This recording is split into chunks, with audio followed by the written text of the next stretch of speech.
It's a beautiful day today. Outliers, I am here. My name is Niiamah Ashong, and thank you so much for letting me be a part of your journey. Here on Outliers Edge, we help champion the leaders who are shaping the next era of humanity, and we do that by helping them leverage what makes them different to make their biggest difference in the world.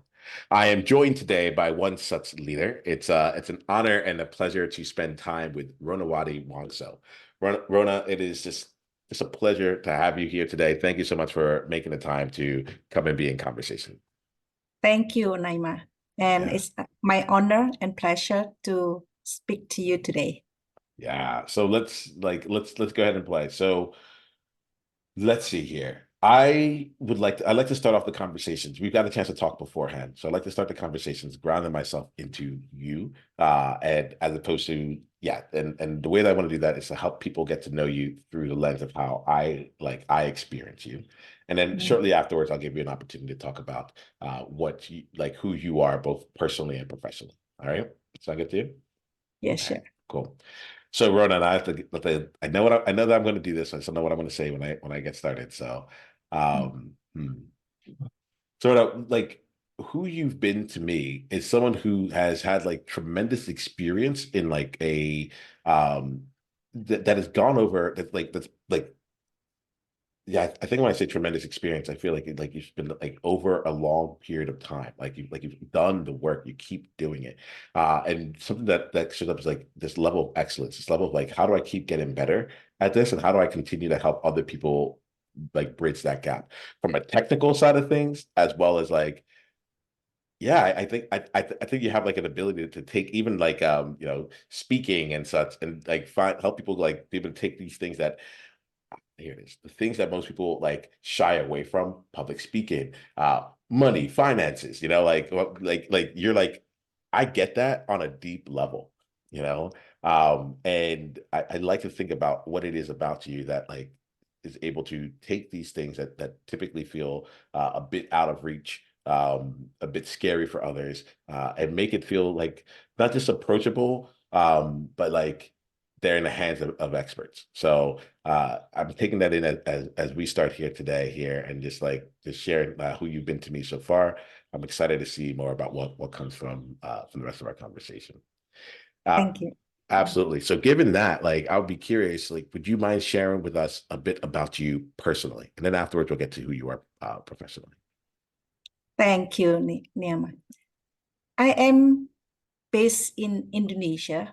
I live in Surabaya, but I spend my university or college and postgraduate like the MBA in the US. So I got my bachelor in business administration with major in finance from the University of Southern California, Los Angeles.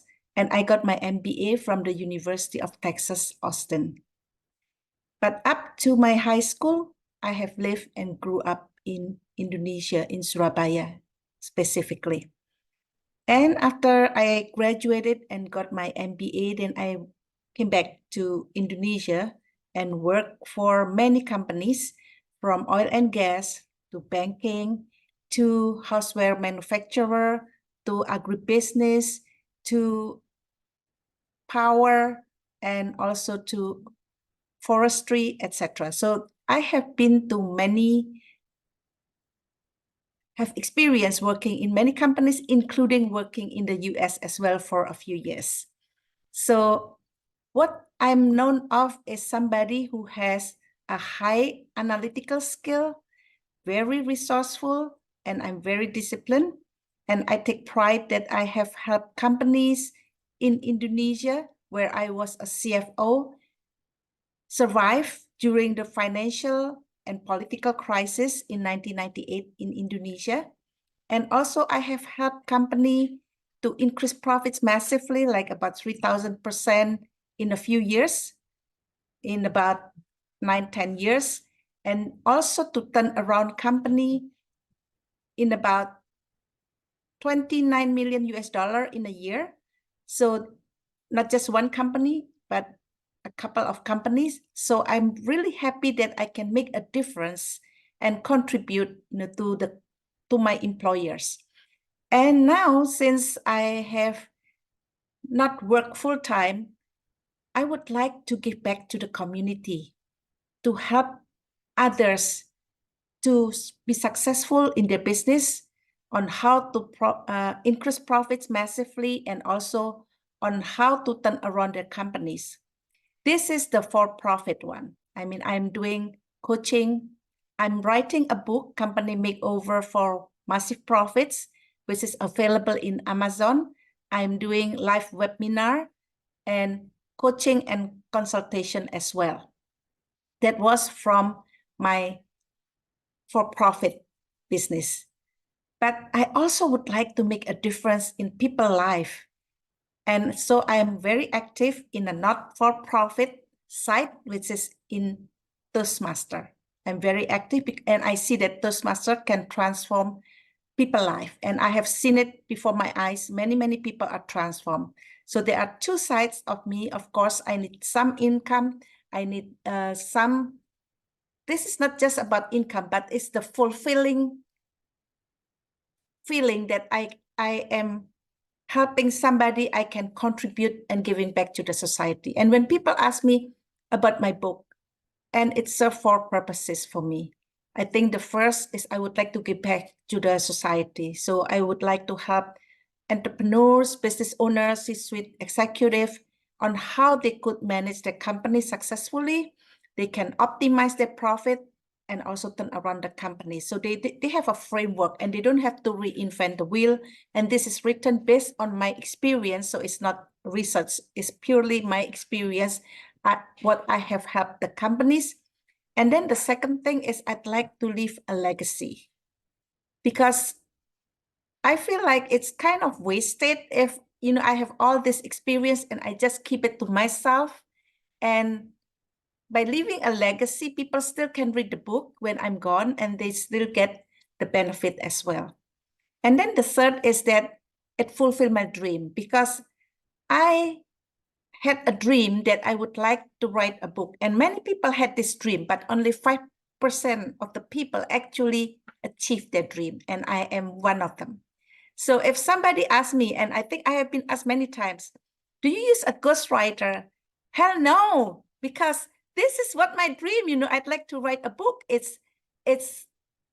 Well, the journey itself, it takes a lot of time, especially the learning how to write a book and the writing itself. But I think it's a very fulfilling journey.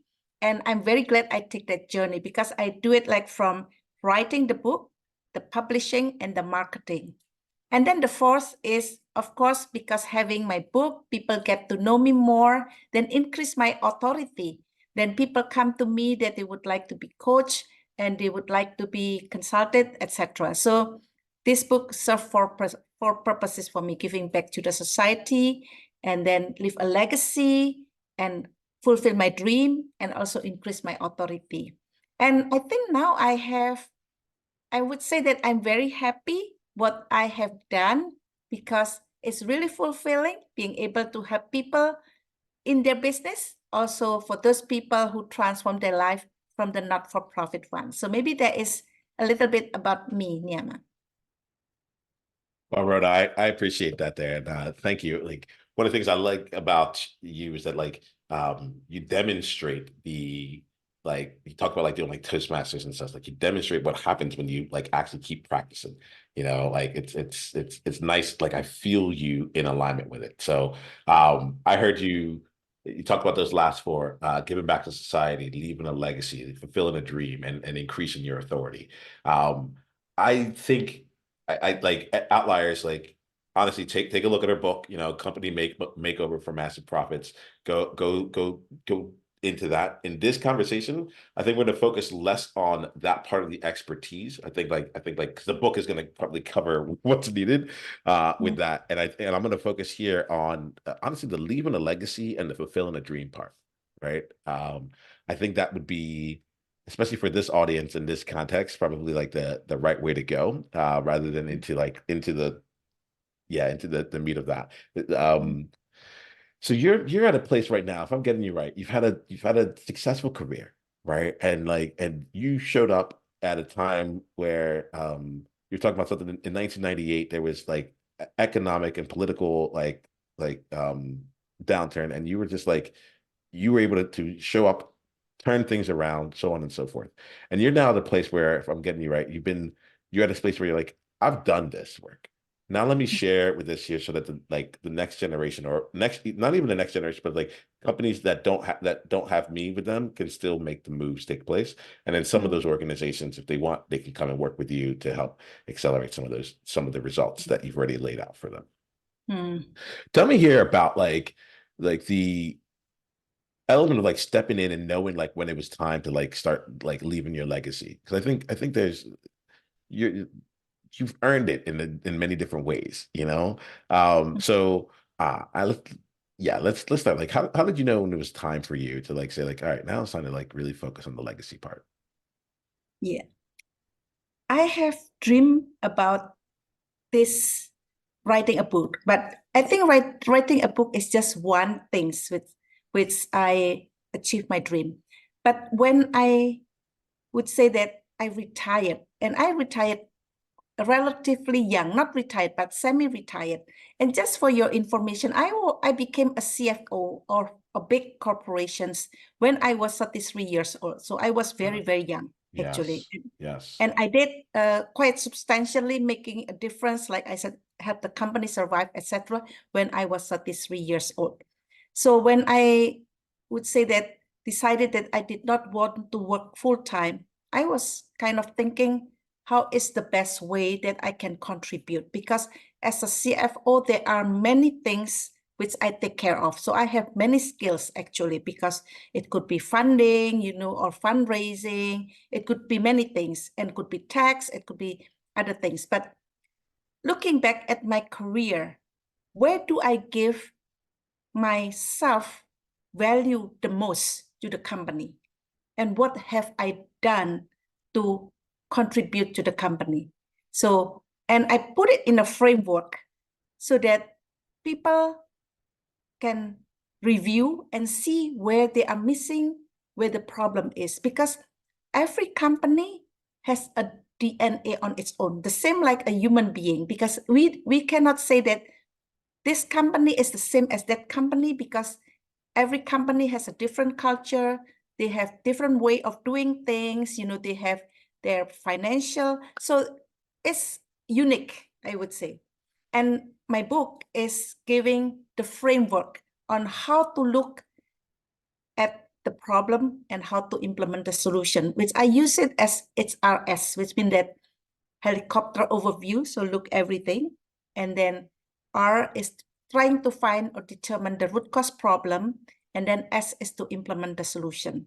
So the legacy part is that I have done it, and I would like to leave something, for the next generation. Because I think if it will take time to reinvent the wheel, I have gone through this for 30 years. And I think what is very important, and the framework that I put in, is that analytical skill is very important, because a lot of people try to solve a problem, but they don't really look at the problem or find the real problem, if Can you we get what I mean. I think I do, and I would I had all these notes. I'm like, we're gonna go here, we're gonna go this in the conversation. But when you bring this up, I actually would love to spend a little bit of time on like finding the real problem and the mixture of analytical skills. Um, Mm. to give you a little context, I've been doing business for a number of years, but 2023 was a big kind of like aha, like stop all the engines, full like you got to re-look at things, and it was just that as much as I say I was doing business, I was creating revenue, but like the business itself, like I didn't have like a firm grasp on the metrics. And even as I say the metrics, I didn't even have a grasp of what metrics I should be like, what actually looked like a healthy business versus, bringing in revenue, bringing in clients in. And it was like, and the business as a result was very unpredictable. There were high highs and low lows, and I could never tell how long either one of those would be. And, I found myself, I have an economics background myself, and I was doing retirement actuarial work for a number of years.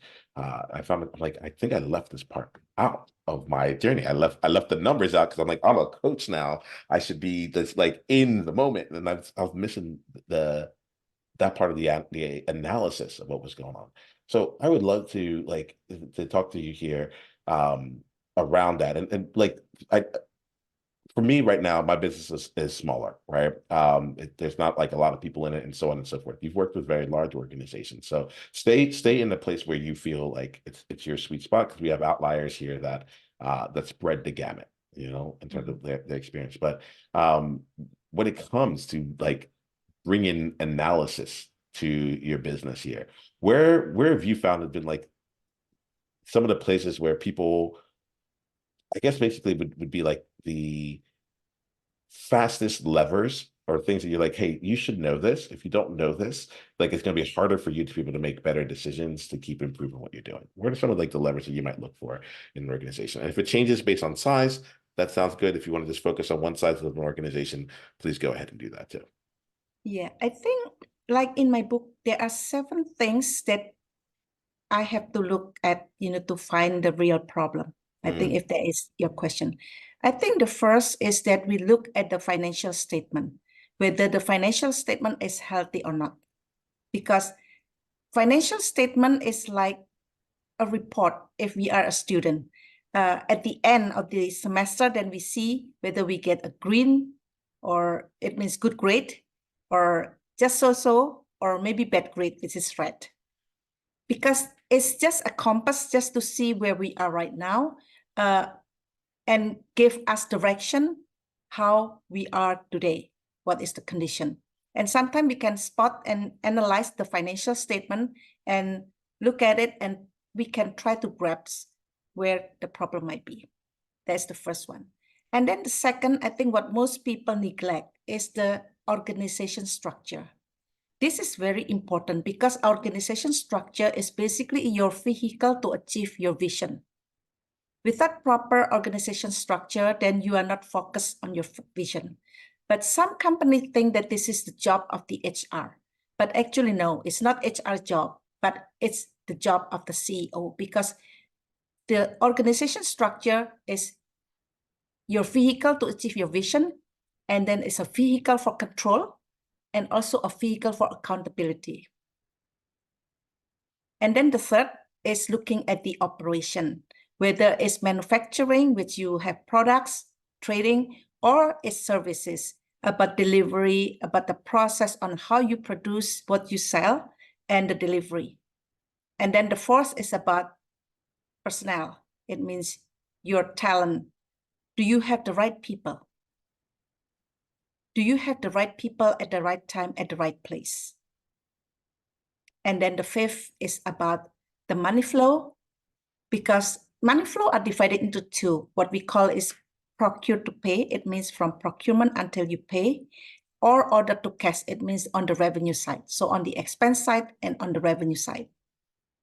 And then the sixth is about the culture, because culture is very important to determine on how well your company is running. Because when the culture is not good, it's not supportive, then over time, the customer will realize it, will feel it, and it will affect your company sales as well. And then the seven is the sales and marketing, because sales marketing, the same like you need to look at the process, organization structure, your pricing, your incentive, etc. So I look at those 7 framework and see where could be the root cause of the problem. But what I see in many companies, actually, when we see a problem, it's not just one problem. The problem could be several, and it's integrated problem. But we can try to look at where the problem is. But we have to implement solution which is also integrated, because then this problem is integrated. When you have a solution, it has to be integrated as well and work together. So then we can have an effective solution. But the problem is spend time on finding your root cause of problems, because a lot of people just jump to the conclusion and they say, okay, this is the problem, and then I implement the solution. You will not get the result that you want. Can I ask you then here, because like I'm thinking about conversations I've had with people, and they'll come in and they'll say, this is what my problem is. And maybe you can talk about it from the way that you do like your coaching and stuff. So like, They come in, they're like, I've already identified the problem, and this is what it is, right? How do you go about going through to help them expand their thinking on what the root causes, on what the real problem is here? Because I look at this and it's like, yeah, let me just ask that question. I'll ask that question directly, and then I know you use these seven here. I'm curious about like the mindset elements or being able to, take an entrepreneur that's like the financial statement's my CFO's job. Like I don't need to worry about this, like all the places, the org structure, that's my HR's job. I don't have to worry about that. I'd be really curious about how you work with that mentality, and go from there. Okay. I think there are many examples actually. Maybe the easiest way, just to give you the mindset, is that an elephant and four blind men. A blind man doesn't see the elephant, but when they touch the tail, then they might think it's maybe a rope. And when they touch the ear, could be a fan, because they don't see the elephant. They just think what they touch that's what it is. I think that's the mindset. And then if I would like to give you example, for example, because there are so many examples, but just one example. I work in a company which is a giant company because it's multi-billion-dollar revenue company. I feel that their procurement of product and services are rather on the high end, price-wise. And even if I ask, the procurement, if they could try to make it cheaper, I think that what they will do is that they call the supplier again, try to have another bidding, etc. But the supplier are there, it's the same. We will not get any cheaper. So I look at the problem. What's the problem with this company? Because this company has lots of money. So money is not a problem, but they pay supplier very long, more than 6 months. So I look at it, well, why do the company pay for 6 months? They have the money. But then I look at the process, how they get to 6 months. And if you are a supplier and you are paid 6 months or longer, would you give a cheap price? You have cost of money, right? And then you have administrative costs. You are promised, let's say 1 month you will be paid, but at the end, then you get paid in 6 months or longer. Then of course they will put more fees. So that's why it make it expensive. So the problem is not by just have another bidding with the same suppliers, but I have to make the payment process to the supplier shorter, more efficient, uniform, so they get paid on the due date that we promise. Because with long payment, difficult to navigate, we just have limited number of suppliers. So companies who would like to supply us, they just go to the supplier who we used to use. Then we go to the second and third hand, right? So the chain is longer. It means that we have to give profit for each of the chain. So with easier payment, with easy to navigate, then we try to get more supplier for us to make it more competitive. Because the more supplier you have, the more competitive the pricing can be. So that's one example. I really appreciate it. And Rona, bring in as many examples as you can, because like it helps make it real. It helps make it very, very real. I I think this is part of the things I like too. And I like working with outliers, and it's like being able to see the whole picture and being able to see what might be the counterintuitive truth, right? And for, like, I love how you're saying, like, we're not gonna, like, most people will just keep redoing what they're doing, but it's not giving you the results that you want. So how else is this working in? And I can imagine there being like a culture change that had to happen on the team, where they're like, oh, like now we have this new process, but like, are we like, how do we we're not just going to take what people offer to us, or so on and so forth. I can see how these things continue to compound. But as you said, it's like I personally love finding I'll call it a counterintuitive problem, but like just really making sure you're addressing the actual problem that's at hand, as opposed to just doing more of what hasn't been working.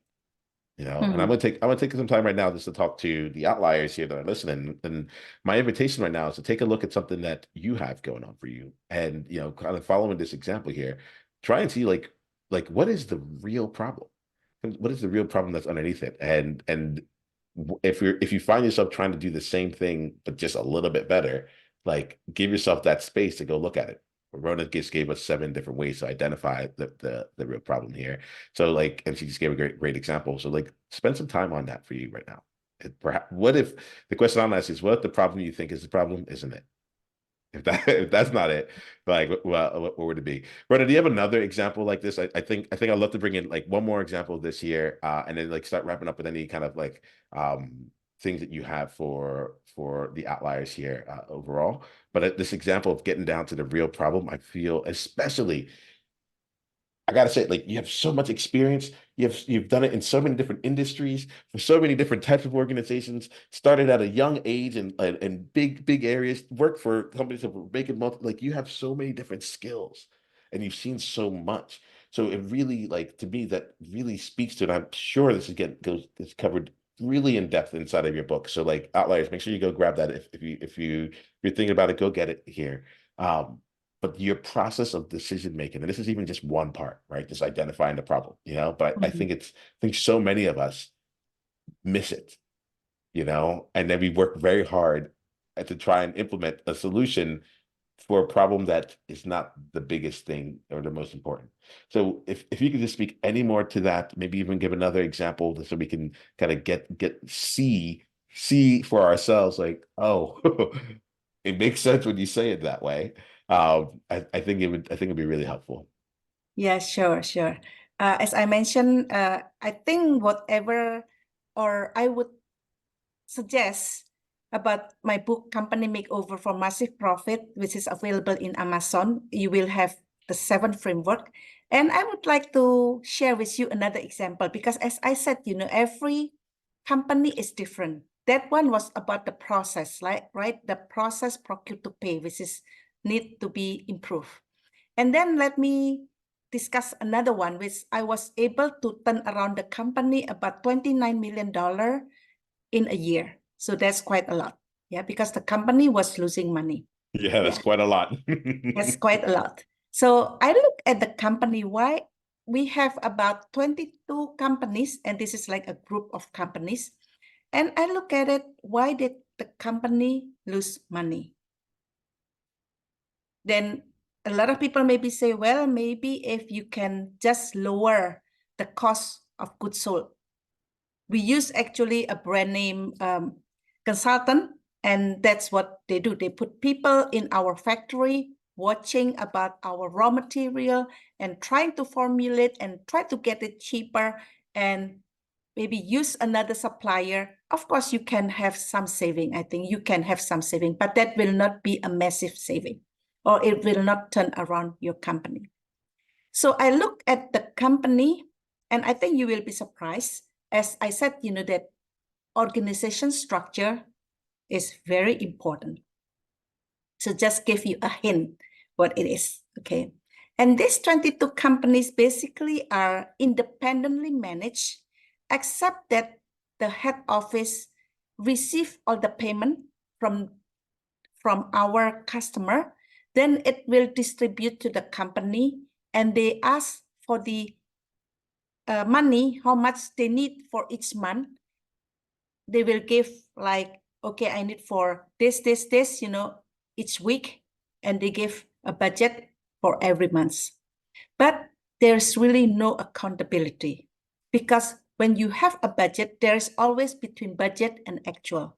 And the head office never asks, where is the money that you have asked and you have used? Because they think that it's already booked in the accounting in the company, because they have their own accounting, they have their finance. So the head office just giving the money like I would say like the treasurer just distribute the money. So they don't really know where the money goes. So I look at it, the problem is the company losing money and they are trying to save some money from the process of production, from the raw material. But even before I joined, they already used that big name consultant, but still no result. So finally, I look at it, I know what the problem is. Internal control. And how do I get internal control? Then I design and restructure the organization structure and make it shared services. It means that all the money is pulled in the head office and we will pay to the supplier directly. The accounting is done at the head office. So each company is just focused on production. They don't have to worry about tax, about accounting, about finance, about HR, about IT. We all have shared services for each of those functions, including the procurement. So the control is tighter. So in 6 months, then the ship start turning, and in a year, then it turns around. Yeah, this is like I love hearing this, Ronan, and like I get excited to read more of this. Like and the I think the thing here that I'll pull out, and then we'll shift here and start wrapping up for today. But I'm gonna put this also like from like a just from the standpoint of outliers. Like I love that the traditional solutions, the things that everyone said, the brand name companies, the solutions that everyone would expect you to do, just wasn't giving you any different results, you know? And you had to be willing to really take a look at the whole system and say, there's a, like, well, actually, even if I'm hearing you right too, you started out with what's the actual objective that I want? We want to make money, you know? We're losing too much money. Like we want to get that. And so that's different than coming in and saying we want to like optimize our process. You know, the overarching picture was where's the money going? You know, why are we losing this like money here? I think that like I'm hearing one, you identified like a problem that was worth solving. You know, you didn't overly narrow it. And then you kept your point of view really like you were willing to look at a bunch of different things to see where it would actually be. That was when you hinted that it was org structure. I was like, ooh, I'm really curious how this comes together. Um, but that component outliers of just being willing to look at what really matters, even if it's not what everyone else is a what everyone else says it is, and B, if I'm getting you right, then the whole business was used to this way of operating. You know, without the internal controls, each of them being in their own silo and basically recreating the wheel and having like all that stuff taking place, and like that was a completely different way of thinking about running the business.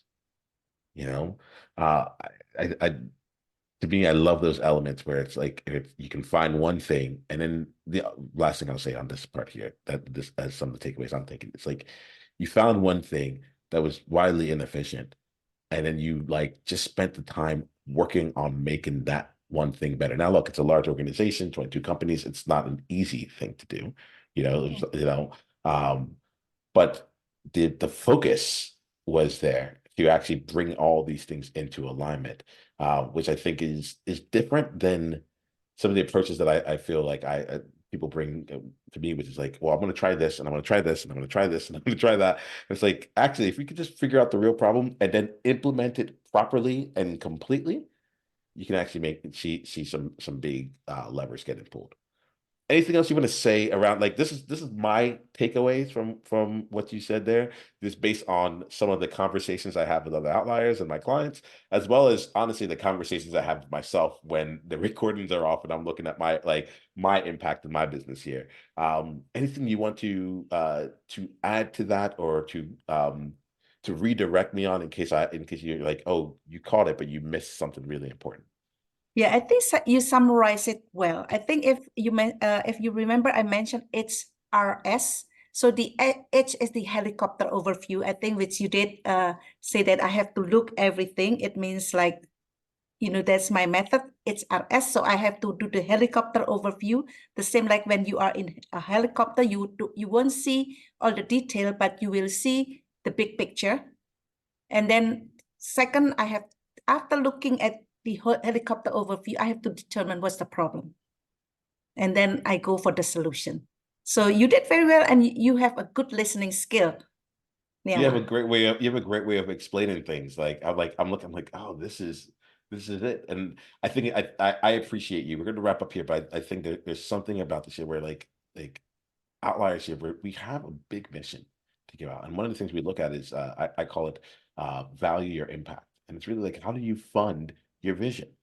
And a lot of us are choosing to do it through our businesses and to not have an understanding of like when things aren't working, because it's like when things aren't working, or in this case, when things are working, but not as well as they should be, or they could be, this H.R.S process that you just like laid through and the stories that you have like really do feel um, they're just incredibly applicable. So I'm grateful for you. Thank you so much for coming in and sharing both your expertise and experience here today. Let me do this. If anyone right now wants to continue like in your world, what's the best way for them to do it?